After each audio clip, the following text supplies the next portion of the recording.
Mari luangkan waktu untuk menuliskan sholawat Nabi di kolom komentar. Insya Allah bisa menjadi bukti dan saksi kecintaan kita kepada Nabi Muhammad Shallallahu Alaihi Wasallam untuk mendapatkan syafaat di akhirat kelak. Amin.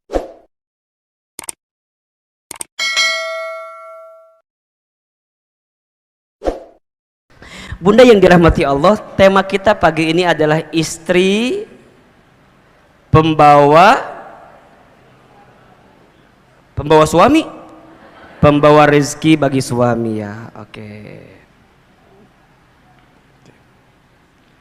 Kenapa Ahilman tuliskan judulnya biar jelas? Karena biasanya Bunda sok ditanya ku suami kan, Bunda tadi ngaji, iya. Apa temanya? Ada aja. Saking kulier itu teh. Kan sok aya nu kitu jawaban. Aya teh kira-kira ada nggak? Ada kan? Kada suami teh, tan tadi Bunda ngajinya, dapat apa ngaji teh? Ah banyak pokoknya mah.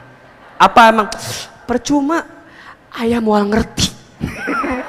Nah, minimal Bunda hafal judulnya atuh ya. Istri pembawa rezeki suami. Baik, Bunda, sebelum masuk ke sini ya, sebelum masuk kepada istri itu sendiri, pertama Ahilman ingin mengajak Bunda semua, teteh semua, untuk bersyukur dipilihkan oleh Allah, ditakdirkan oleh Allah menjadi seorang perempuan. Jadi apa? Perempuan. Perempuan itu makhluk Tuhan yang paling naon ieu teh jadi kadinya.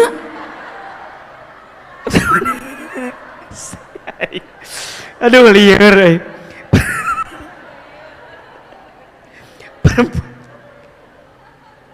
Perempuan itu makhluk Tuhan yang paling kadinya.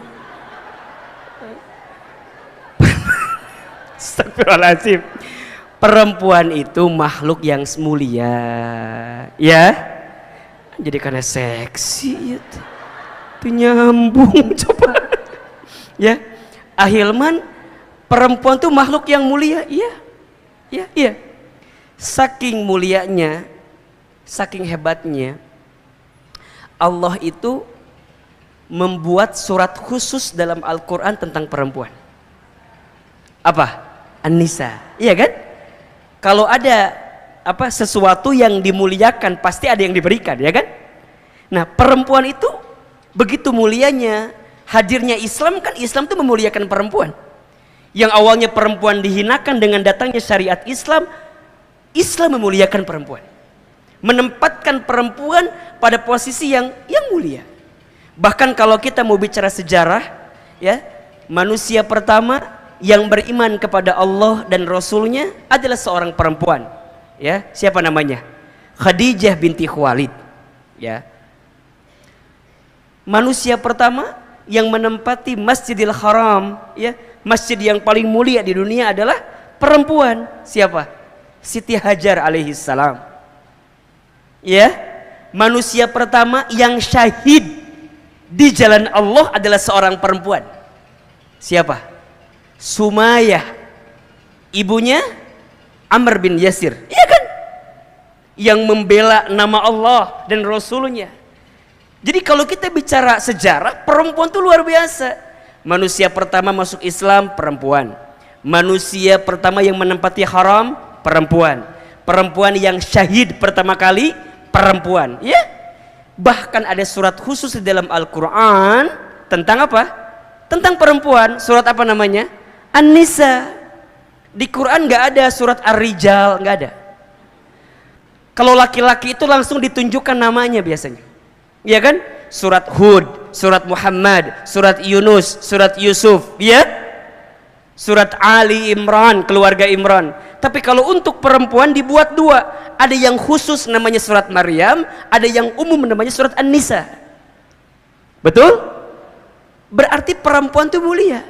Bahkan dijanjikan dalam sebuah hadis ada 4 perempuan. Ada berapa? Ada 4 perempuan yang dijanjikan masuk surga. Yang 4 perempuan itu nanti masuk kategori di beberapa segmen perempuan. Ada berapa tadi? 4. Ya, perempuan yang dijanjikan masuk surga itu ada 4. Siapa di antara namanya? Yang pertama siapa, tahu nggak? Oke, Khadijah binti Khuwailid. Khadijah. Yang kedua siapa? Asiyah binti Muzahim.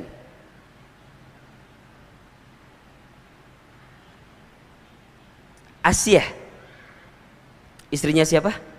Fir'aun. Yang ketiga siapa? Fatimah Az-Zahra binti Muhammad sallallahu alaihi wasallam.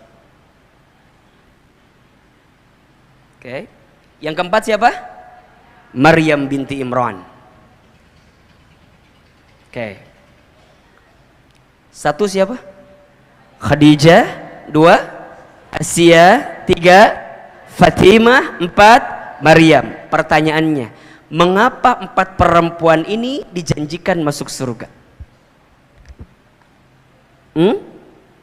Baik, jawabannya, perempuan ini punya sikap yang mendekatkan seorang perempuan masuk surga. Apa di antara sikap karakternya? 1 saja dulu ya, banyak tentunya, tapi 1, sabar. Apa? Sabar. Apa sabarnya mereka itu semua? Khadijah, seorang istri yang sabar. Sabar apa? Sabar punya suami yang soleh. Sabar punya suami seorang da'i, mujahid, kan begitu? Seorang yang menegakkan agama Allah.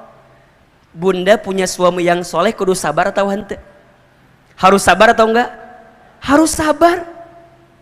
Mendampinginya, menguatkannya, kan begitu kan? Membersamainya.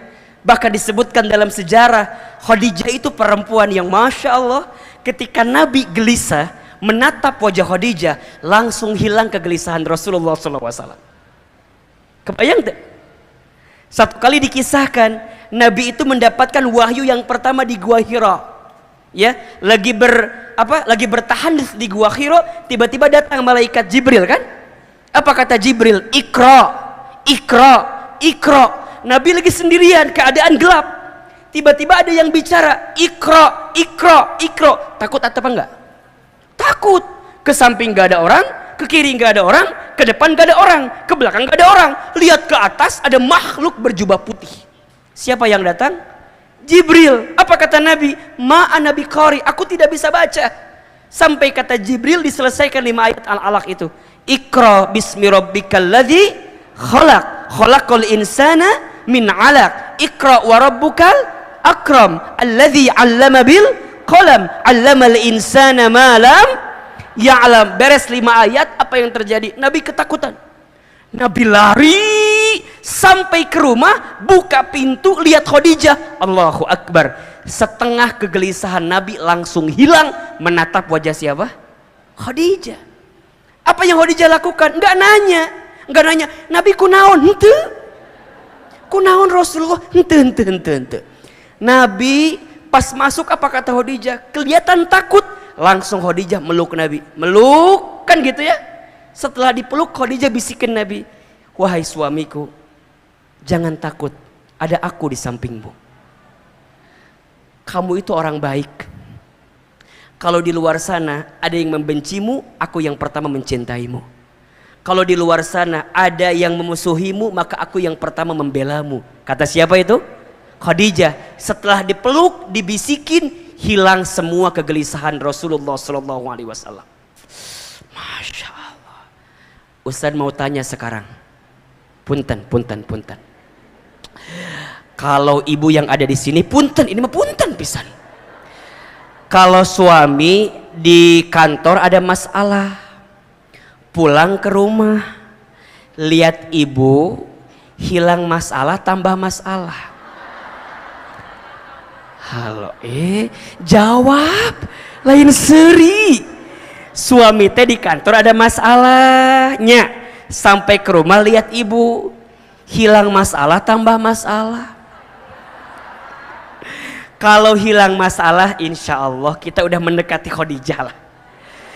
Tapi kalau tambah masalah, jarang masih jauh ternyata kita teh. Makanya punten ya, ibu puntennya, ima punten pisannya. Kalau ibu fotonya sama suami disimpan di dompet, jangan kegeeran dulu. Ustad, apa? Suami aku mah sayang banget sama aku teh. Emang kenapa? Ih, di dompetnya ada foto aku coba. Bunda, jangan GR dulu. Tahu nggak sih? Suami kita teh di dompetnya ada foto kita untuk menenangkan masalah suami kita. Maksudnya gimana? Kalau suami di kantor ada masalah, dia lebih tenang karena di rumah tangga lebih gede masalahnya.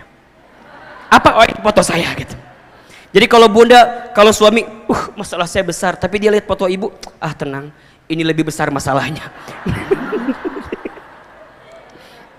Jadi ulah waka GR heula. Satu kali Ahilman pernah tuh ngisi acara kan, kata Ahilman tuh di akhir sesi, besok bapak-bapak tolong bawa masalah yang paling berat dalam hidup bapak-bapak ya, gitu ya. Besok pagi masuk ruangan, penuh ibu-ibu di ruangan teh, penuh ibu-ibu. Saya teh kaget kan, ayah, itu kunaon kebanyak ibu-ibu begini? Kan kata Ustadz kemarin katanya bawa masalah yang paling berat dalam hidup saya katanya. Terus kumaha? Asal Ustadz tahu, iya masalah yang paling berat dalam hidup saya. Allahu Akbar. Jadi Khadijah itu sabar ya mendampingi Rasulullah SAW. Bahkan ketika Khadijah wafat, kemudian Nabi menikah dengan yang lain, Nabi pernah tidur kan, kemudian ngigo nyebutin nama siapa? Khadijah. Sampai Aisyah tuh cemburu kan? Cemburu dengan kalimat yang mungkin agak keras gitu ya. Kenapa engkau masih nyebutin perempuan tua itu? Bukankah dia sudah mati? Kira-kira gitu bahasanya gitu. Ya, apa kata Nabi? Iya, Khadijah telah meninggalkanku, tapi hatinya tidak akan pernah hilang dari hatiku. Kenapa? Karena Khadijah adalah orang yang pertama membelaku, orang yang pertama meyakiniku, orang yang pertama mencintaiku. Makanya mohon ya, punten, catat ya, status kedua nih. Catat. Siapin HP-nya, siapin. Ya. Untuk perempuan, untuk ibu-ibu ya, jangan sibuk mempercantik fisik. Kecantikan fisik hanya akan membuat laki-laki menatap. Tapi sibuklah mempercantik hati. Karena kecantikan hati akan membuat laki-laki menetap. Catat. Status hari Kamis malam Jumat ya tanya. Kecantikan fisik hanya membuat laki-laki menatap. Kecantikan hati membuat laki-laki menetap. Ya? Tapi kan Ustadz harus juga cantik fisik. Iya harus juga. Tapi kan tergantung skincare-nya eta mah. Eta mah tergantung perawatannya. Da cantik ganteng mah relatifnya. Jelek mutlak. Jadi cantik mah relatif, tergantung lihatnya siapa dan di mananya. Dan tergantung pencahayaan. Dan tergantung editan. Jadi cantik hati itu paling penting. Kecantikan fisik membuat orang lain menatap, tapi kecantikan hati membuat orang lain menetap. Maka belajar dari Khadijah, sabar punya suami yang soleh. Insyaallah. Yang kedua, Asia. Kalau Asia sebaliknya, sabar punya suami yang kurang atau yang tidak soleh. Bunda punya suami yang tidak soleh, kudu sabar atau hente? Sabar. Siapa suami Asia? Fir'aun. Coba Ahilman mau tanya, di sini ada yang punya suami kayak Fir'aun? Iya bisi ayah, bisi ini mah. Ada atau enggak? Ustadz ari Fir'aun kumaha? Fir'aun mah kesel dikit bunuh orang. Ada tadi dia, anu kehel dikit bunuh orang kan enggak ada. Jadi maksud Ustadz kumaha kieu? Kalau bunda diuji sama suami, belajarlah bersabar. Suami kita teu siga Fir'aun teuing lah. Enggak kayak Fir'aun banget lah gitu kan. Masih ada yang bisa dimaklumi mungkin. Dan ketika bunda bersabar dengan punya suami yang kurang soleh, boleh jadi pahala surga bunda tuh dapat dari situ. Makanya ketika Asia diuji dengan Firaun, apa jawaban Asia? Allahumma najini baitan fil jannah. Ya Allah, aku terima ujianku ini, tapi aku mohon ya Allah, najini baitan fil jannah, gantikan untukku rumah di surga. Atas apa? Atas kesabaranku mendampingi Fir'aun. Jadi kalau bunda punya suami yang kurang soleh, ya, lestarikan, budidayakan. Boleh jadi pahala surga kita teh ada di situ. Betul? Bunda teh jadi sabar mendampinginya, sabar membersamainya. Tapi kan Ustadz, atuh teu kuat ari kitu-kitu mah. Ya ada batasnya. Selama bisa dimaklumi gitu ya.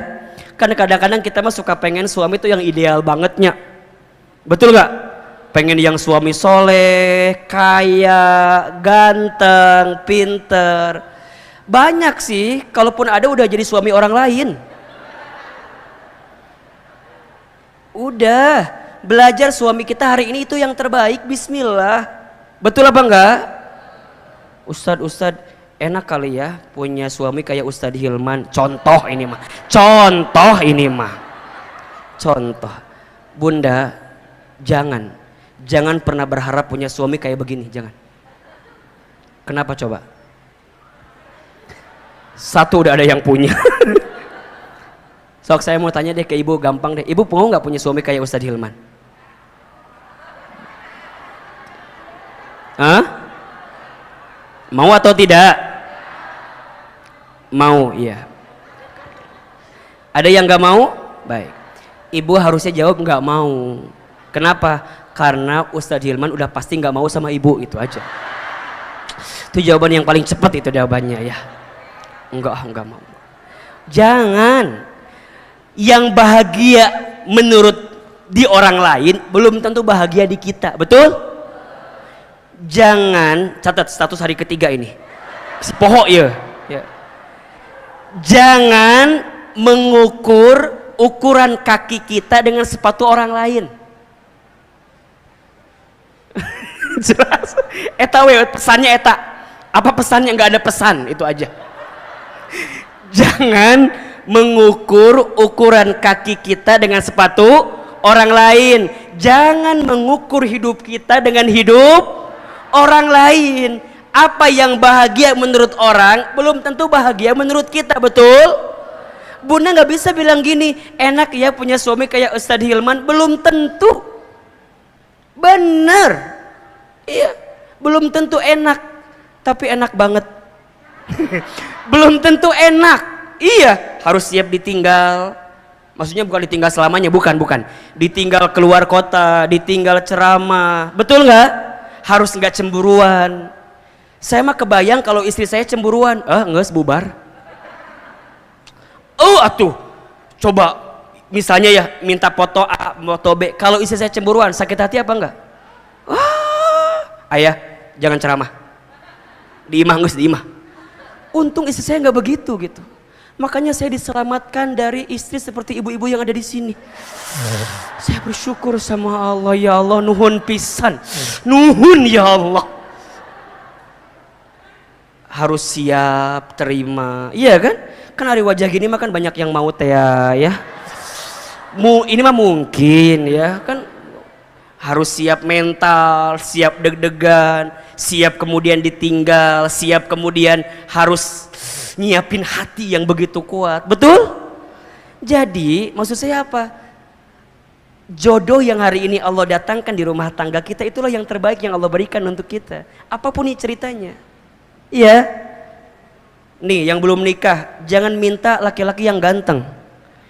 Laki-laki ganteng itu berpotensi menyakitkan hati. Iya, minta yang pas aja.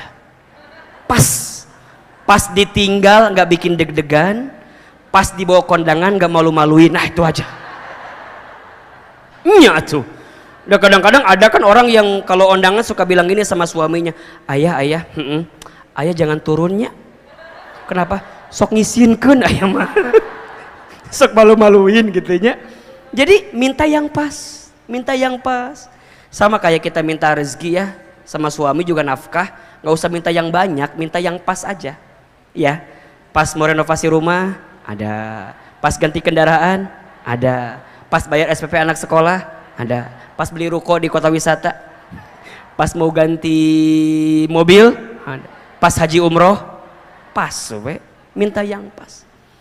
Apa yang hari ini ditakdirkan untuk kita, maka itu yang pas menurut Allah untuk kita. Betul? Sama suami juga, jangan minta istri yang cantik. Kenapa Ustadz? Skincare-nya mahal. Benar, perawatannya luar biasa. Kan kalau yang begini mah insya Allahnya skincare nggak ada, bisa pakai apu, bisa ya, bisa pakai apa gitu yang lebih geretongan ya, kan bisa. Asia sabar punya suami yang kurang soleh, yang tidak soleh. Ada yang ketiga Fatimah. Fatimah seorang anak perempuan yang sabar punya seorang ayah yang soleh. Ayah yang diuji, ayah yang begitu luar biasa. Tantangan dakwanya, betul? Fatimah bersamanya. Bahkan disebutkan dalam satu kisah kan, Fatimah itu saat Nabi terluka pernah Fatimah yang mengeringkan lukanya gitu, saking membelanya.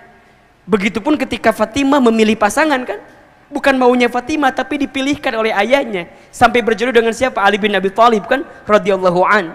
Itu kan saking taat patuh kepada ayahnya. Seorang anak perempuan bisa mendapatkan surga karena dia patuh kepada orang tuanya. Siapa contohnya? Fatimah. Ada yang keempat, perempuan yang suci mulia. Siapa? Maryam binti Imran.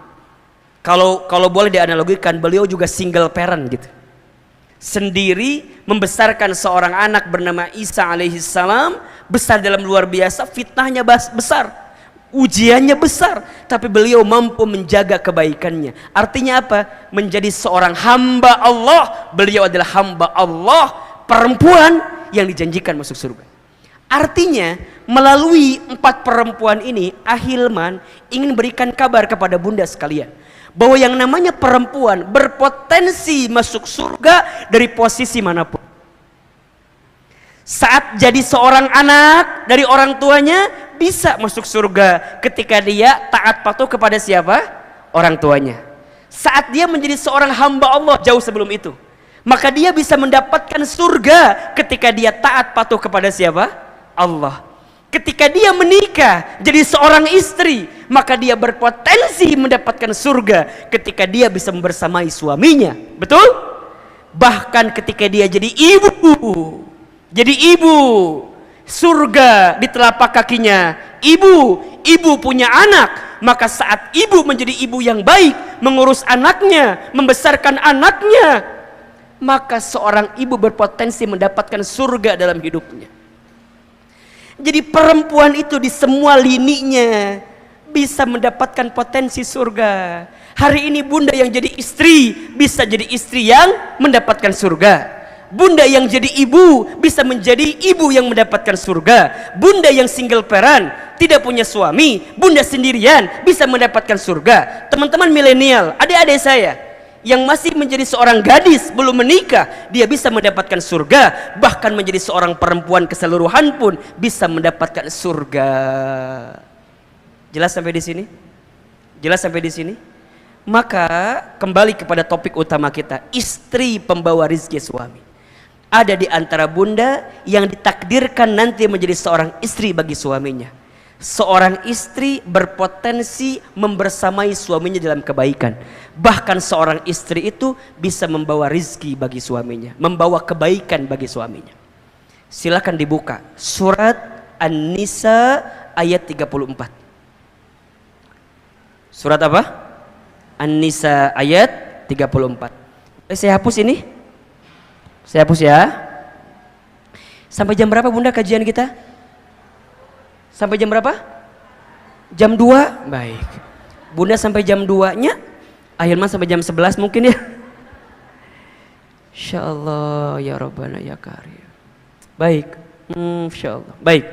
Perhatikan bunda. Ya, surat apa tadi? An-Nisa ayat 34. Surat An-Nisa surat keempat ayat 34. Okay.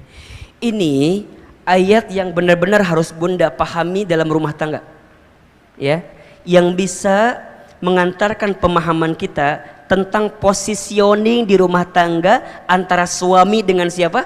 Istri. Oke, silakan dibuka. Bawa Quran atau tidak? Bawa HP? Ada aplikasi Al-Qurannya? Ayatnya. Oke. Baik. A'udzubillahi minasyaitonirrajim. Bismillahirrahmanirrahim.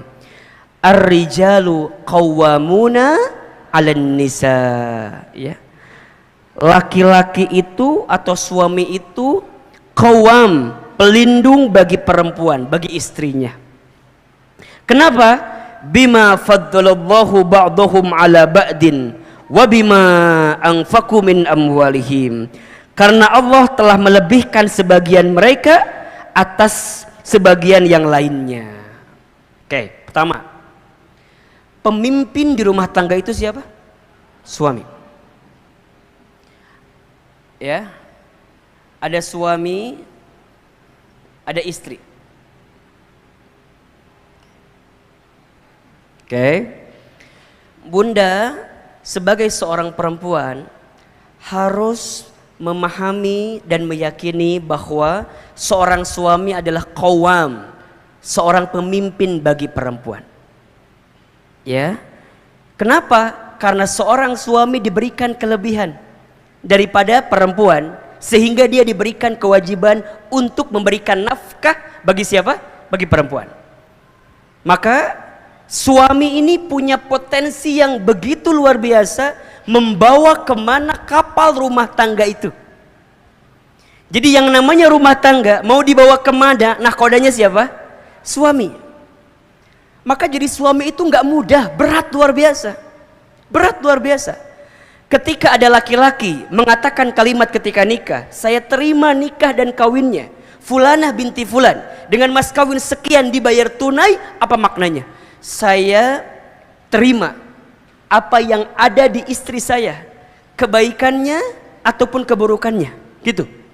Kebaikannya saya yang akan membimbingnya, keburukannya saya yang akan menanggungnya, gitu loh. Begitu dalamnya. Makanya hati-hati dengan akad pernikahan. Tidak mudah gitu. Makanya disebutkan dalam keterangan yang lain ya, kalau ada seorang suami yang beristrikan lebih daripada satu, kemudian dia tidak bisa berlaku adil terhadap kedua daripada istrinya itu, maka nanti ketika hari kiamat dia akan berjalan miring. Kenapa ibu ketawa? Pasti kabayangnya itu. Jadi berat tantangannya, nggak mudah gitu maksud saya, nggak mudah. Maka dipastikan suami harus punya qawwam, harus punya apa ya istilahnya, kemampuan untuk menjadi pemimpin indung bagi istrinya, bagi rumah tangganya. Al-ummu madrasatul ula, ibu itu sekolah yang pertama, betul. Tapi siapa kepala sekolahnya? Suami, ayah. Jadi yang membawa kemana rumah tangga itu tergantung suaminya. Karena Allah berikan kelebihan. Maka di sini bunda sebagai seorang istri kudu sadar dulu bahwa suami kita adalah pemimpin. Bahwa suami kita adalah seseorang yang Allah posisikan dia menjadi seorang pelindung. Maka ingat, posisi kita bukan sama gitu ya. Bukan berarti kudu sama, bukan. Tapi bunda berada di sampingnya untuk membersamainya. Bukan berarti sama posisinya, bukan. Karena di dalam Islam suami adalah pemimpin bagi perempuan. Nah sekarang pertanyaannya, suami yang bisa menjadi qawwam ini gak bisa lahir bim salabim abrakadabra prok prok prok jadi apa, gak bisa. Suami yang bisa jadi qawwam, yang bisa jadi pemimpin itu, pelindung itu, tentu suami yang memiliki kapasitas. Maka ketika kita jadi suami, kudu belajar, kudu ngaji, kudu ikut taklim, agar kita dikuatkan membawa gerbong ini gitu loh. Jelas? Jadi yang namanya rumah tangga itu kan bunda kudu belajar setiap waktu, betul apa enggak? Rumah tangga itu sekolah yang paling lama. Kalau sekolah yang paling lama berarti belajarnya juga lama. Kalau belajarnya lama berarti ujiannya juga banyak, lama, betul? Maka kudu belajar.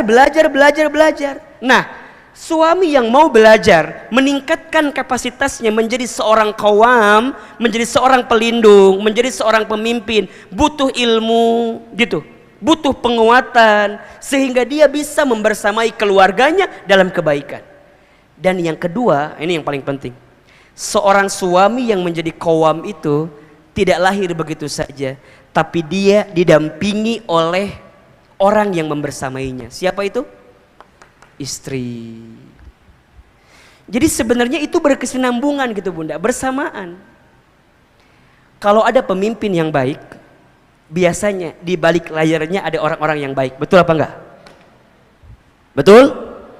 Bunda jadi direktur utama, pasti di sampingnya ada direksi yang lain kan?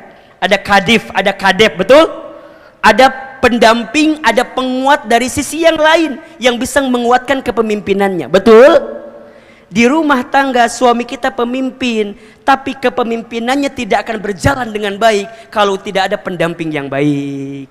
Siapa pendampingnya itu? Istri. Artinya secara konteks ini suami dengan istri punya peran masing-masing atau tidak? Punya peran atau tidak? Punya peran. Rumah tangga layarnya akan kemana, layangannya akan terbang sampai mana, tergantung bagaimana keduanya memposisikan peran sebagai suami dan istri. Jelas? Pertanyaan kedua, Ahilman, istri yang seperti apa yang bisa menguatkan qawamnya bagi seorang suami? Kira-kira begitu. Istri yang seperti apa? Lanjutkan ayatnya. Di sini disebutkan setidaknya ada 3 atau ada 2 saja, atau ada 1 tapi cirinya 2 ya. Tapi kalau sederhana ya, ada 3 ciri istri yang bisa membersamai suaminya sehingga pada akhirnya membawa kebaikan bagi suaminya. Ya, siapa dia? Fassolihatu qanitatun hafidhatun lil ghaibi bima hafidhallah. Istri yang pertama yang bisa membawa rizki, membawa kebaikan bagi suami adalah istri yang solihat. Nah, jelas? Solihat. Apa itu solihat? Dijelaskan sebenarnya di kalimat setelah ini, tapi kalau boleh digambarkan, solehat itu adalah istri yang taat kepada Allah. Yang taat kepada siapa? Allah. Jadi istri yang senantiasa menghadirkan ketakwaannya kepada Allah, istri yang bertakwa, istri yang beriman, istri yang senantiasa meningkatkan ibadahnya, istri yang senantiasa menguatkan suaminya dari sisi yang mungkin suaminya kurang. Di balik laki-laki yang hebat pasti ada perempuan yang hebat, pasti itu biasanya ya. Kalau enggak ke atas, ke samping, ke atas ibunya, ke samping istrinya. Makanya Bunda pernah dengar mungkin hadis ini ya, ad-dunya umataun, dunia itu perhiasan kan gitu, wa khairul mataiha al-mar'atus sholihah kan gitu ya. Dan perhiasan yang paling utama ya adalah apa? Kalau istri solehah kan sangat kecil maknanya, tapi al-mar'atus sholihah apa? Perempuan yang solehah. Siapa? Ibunya yang solehah, istri yang solehah, anak perempuan yang solehah, atau adik kakak perempuan yang solehah. Pokoknya kalau hidup kita diisi dengan perempuan-perempuan yang solehah, maka pasti akan mendapatkan kebaikan. Coba deh, ibu, masya Allah, saya tuh kalau bicara ibu suka suka nggak kuat kadang-kadang Bunda. Kenapa? Karena kalau orang nanya ya, Ahilman hari ini bisa begini, bisa begitu, kalau saya jawab, bukan hebatnya saya, hebatnya doa ibu saya. Ibu saya itu waktu saya kecil gitu ya, saya tuh nakal banget Bunda. Nakal banget. Kalau main bola belum pecah kaca tetangga, belum beres main bolanya gitu. Saking ngagodanya luar biasa gitu ya. Sampai tetangga tuh banyak yang komplain gitu.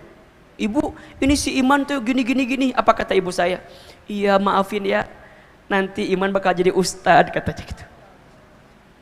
Singkat cerita, ibu saya lulus SD masukin ke pesantren. Saya masukin ke pondok, ke pesantren. Singkat cerita, ibu saya sakit gejala stroke ringan.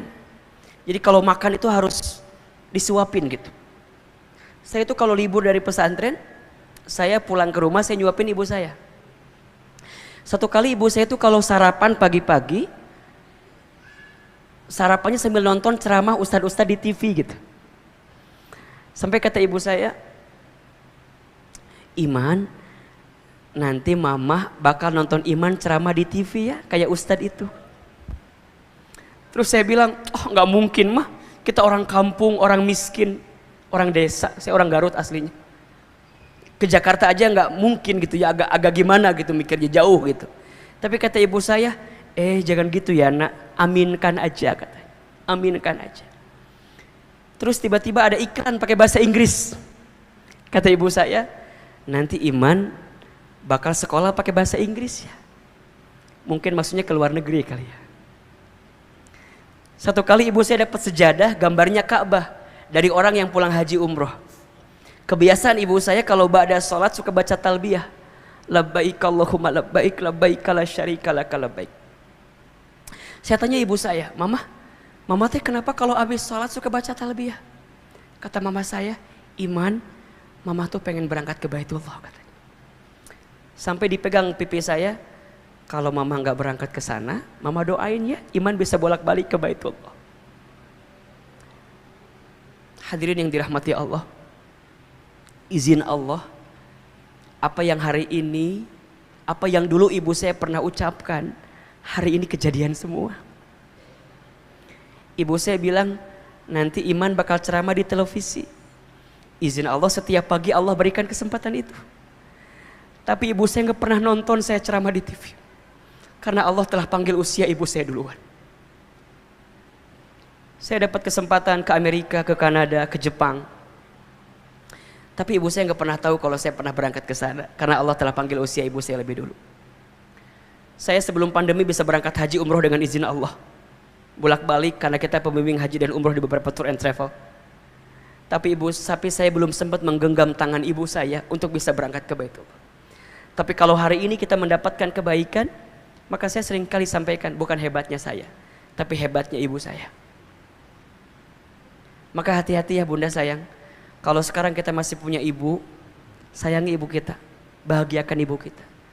Karena ada 5 air yang dikeluarkan oleh seorang ibu yang tidak akan bisa digantikan oleh anaknya. Ada berapa? 5 air yang dikeluarkan oleh ibu kepada anaknya yang tidak akan digantikan oleh anaknya, tidak akan bisa. Yang pertama air ketuban saat ibu mengandung anaknya. Yang kedua air darah saat ibu melahirkan anaknya. Yang ketiga air susu saat ibu menyusui anaknya. Yang keempat air keringat saat ibu merawat membesarkan anaknya. Dan yang kelima air mata saat ibu menangis mendoakan anaknya. 5 air yang dikeluarkan oleh seorang ibu untuk anaknya yang tidak akan bisa digantikan oleh anaknya. Air ketuban saat ibu mengandung anaknya. Air darah saat ibu melahirkan anaknya. Air susu saat ibu menyusui anaknya. Air susu saat ibu menyusui anaknya. Air keringat saat ibu merawat membesarkan anaknya. Air mata saat ibu menangis mendoakan anaknya. Maka di balik laki-laki yang hebat, biasanya ada perempuan yang hebat. Siapa? Ibunya. Atau juga istrinya. Maka hati-hati ya, seorang suami jangan mudah menyakiti perasaan istri. Karena ketika hati istrimu terluka, tersakiti, boleh jadi mengundang kekecewaan yang datang dalam kehidupanmu. Bunda sering menemukan kali ya, ada seorang suami yang dengan istrinya dari nosot naik gitu ya, tiba-tiba mohon maaf dia lupa diri, kemudian istrinya tersakiti, kemudian apa yang terjadi? Cet, habis. Ada nggak yang begitu ceritanya? Kan sering kita menemukan. Kenapa? Karena kezoliman, karena kesalahan yang dilakukan. Maka hati-hati. Maka bunda belajar ya, jadi istri yang solehah, yang taat kepada Allah, bertakwa kepada Allah. Karena ini mengundang kebaikan bagi suami kita. Jadi kalau bunda sekarang sholat, kalau bunda sekarang baca Quran, kalau bunda sekarang taklim, bunda niatkan juga di dalamnya, ya Allah, mudah-mudahan kesalehanku ini bisa menutupi kekurangan suamiku. Mungkin suami kita ngajinya kurang, mungkin suami kita sholat tahajudnya jarang, mungkin suami kita doanya jarang. Maka bunda kuatkan sebagai seorang istri karena bisa membersamai suami dengan penuh kebaikan.